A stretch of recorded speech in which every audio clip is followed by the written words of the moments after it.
আজকে হচ্ছে আমি রান্না করব বলতে আজকে হচ্ছে হালুয়া বানাবো, বুটের হালুয়া। তো সিম্পলভাবে যত ইজিভাবে আর কি করা যায়। তো আমার কিন্তু এই হালুয়াটা আমার অনেক মজা লাগে।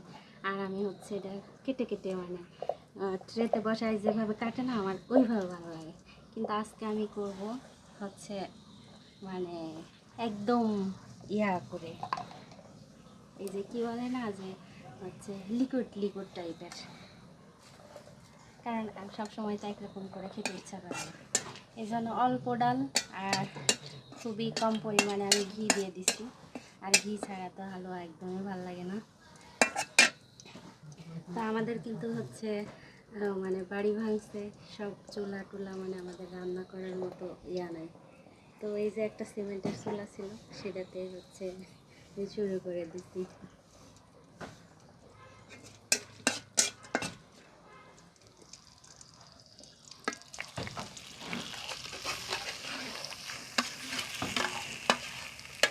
আমার কেন জানি এটা খুবই ভালো লাগে, তবে মনে হয় একটু নারকেল দিলে আরও বেশি ভালো লাগতো।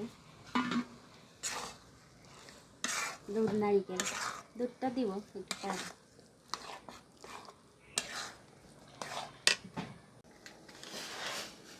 এত চিনি দিচ্ছি, তারপরে মনে হচ্ছে যে মিষ্টি হচ্ছে না। এইটুকু দিয়ে দেখি যে কেমন হয়। অনেক চিনি দিলাম, মাপ করে দিইনি।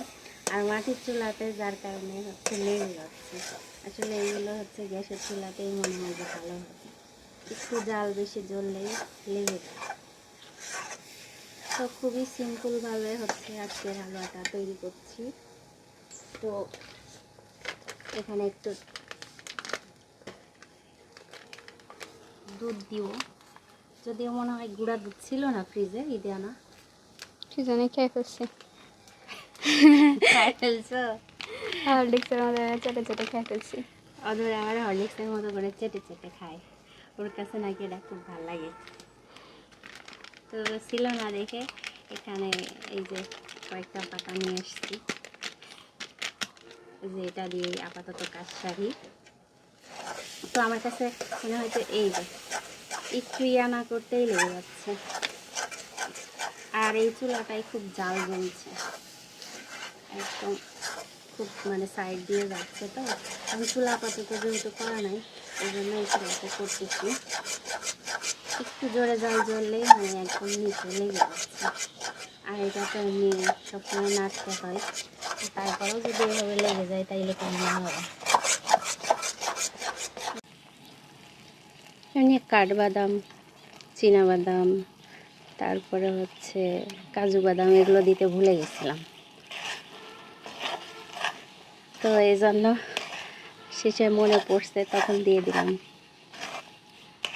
তো এই তো আমার ফাইনালি হালুয়া করা শেষ।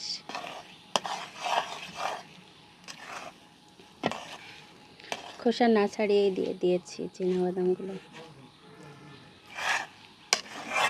তারপরে কিশমিশ খুঁজে পাইলাম না, কোথায় রাখছি। আসলে হচ্ছে মাটির চুলাইতে কোনো কিছু বানাইতে গেলে মনে থাকে না, তাড়াহুড়া হয়ে যায়। গ্যাসের চুলায় ধীরে সুস্থে বানানো যায়। আর লেগে যাচ্ছে। তো এই তো হয়ে গেল আমার হালুয়া।